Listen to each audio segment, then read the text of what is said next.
graduate students studying at the University of California.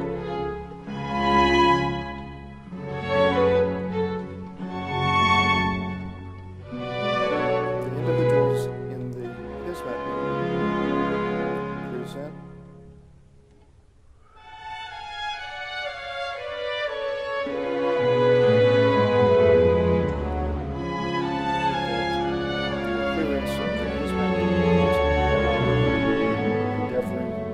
to live out.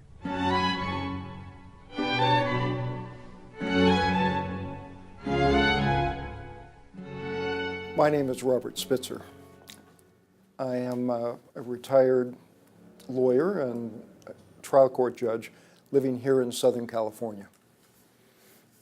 I first became aware of and learned about the Hizmet movement in 2008 when I was invited to visit Turkey by a group of Turkish graduate students who were studying at the University of California, Riverside. Alexis de Tocqueville, a 19th century French observer of American culture, had a phrase in describing America of habits of the heart. And perhaps one of the greatest contributions that the Hizmet movement can make in the world, or is making in the world, is teaching these habits of the heart associated with generosity of spirit, of giving. And they do this without any request for payback. It's an unrequited gift, one that is not expecting anything in return. An example of true love. Most Americans know very little about Turkey, and the little that they know about Islam makes them fearful. The individuals in the Hizmet movement present to Americans a life of Islam which is not frightening, where the values and concerns relate primarily to those of family and faith. In watching them around, dinner tables and breakfast tables and in groups, they appear just like us. They bridge the gap that fear has created between the Muslim world and, if you will, white America. A different religion from the one that you acquired from your parents will often raise questions, but it will also arouse fear. In my experience, interfaith dialogue between Muslims and non-Muslims translates to experiences which are shared within a group, where people discover that they have more in common in faith than what they believed they had coming in.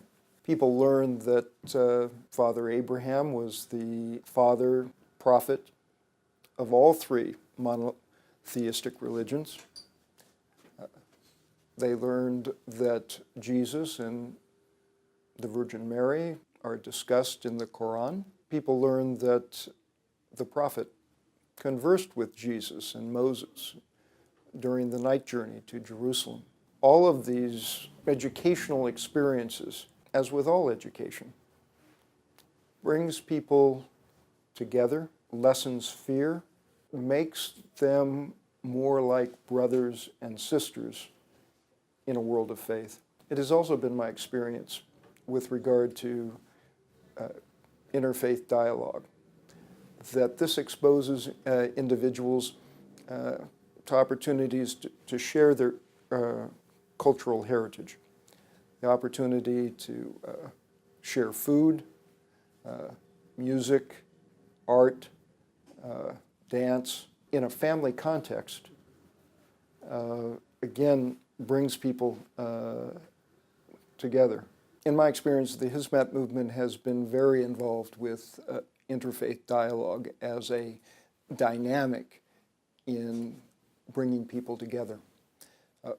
When I was in Turkey, the movement guides took me to churches, mosques, as well as synagogues, and were open to discuss the various differences and similarities between the faiths. In Southern California, we have an Anatolian festival every year or two where communities from Turkey come, including the Armenian community, which has a church, and the Jewish community. And there are opportunities to discuss religion with people of other faiths. Also, the Pacifica Institute, which operates within California and most of the western United States, sponsors occasional or regular, I should say, interfaith dialogue groups where individuals who are interested in discussing matters of faith can come and discuss particular topics. Again, a lot of their interfaith work deals primarily with talking about customs and traditions and holidays which are the surface of faith and have the effect of communicating how similar we all are, as opposed to how different the various religions may want to characterize us.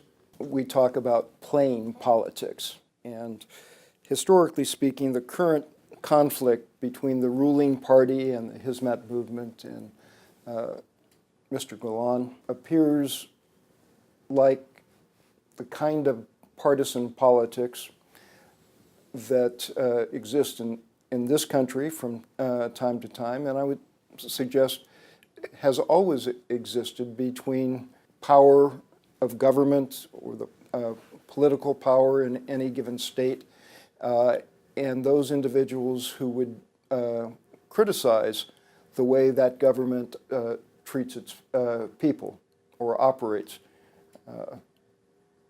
It has, with regard to the Hizmet movement, religious cast to it, but otherwise it's no different than the same kind of criticism that is often imposed on individuals or groups by their political opponents or people who see themselves as political opponents within their country. Democracy in America is 225 years old, and we are still struggling with issues of economic equality, civil rights.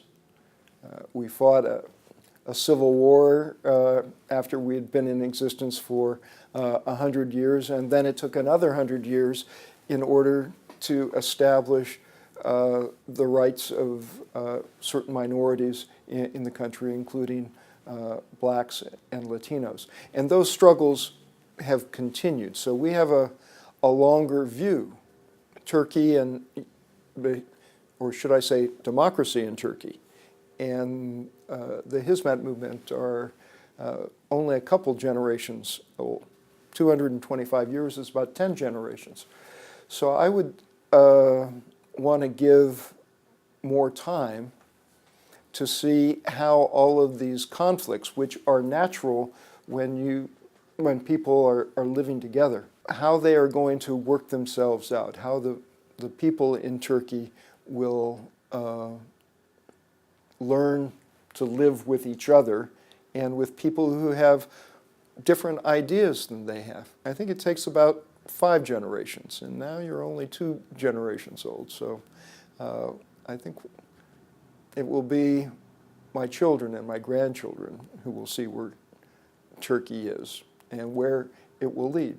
And in many ways, because they occupy a particular place in the world geographically, Turkey is in a position to act as an example and model for all of its neighbors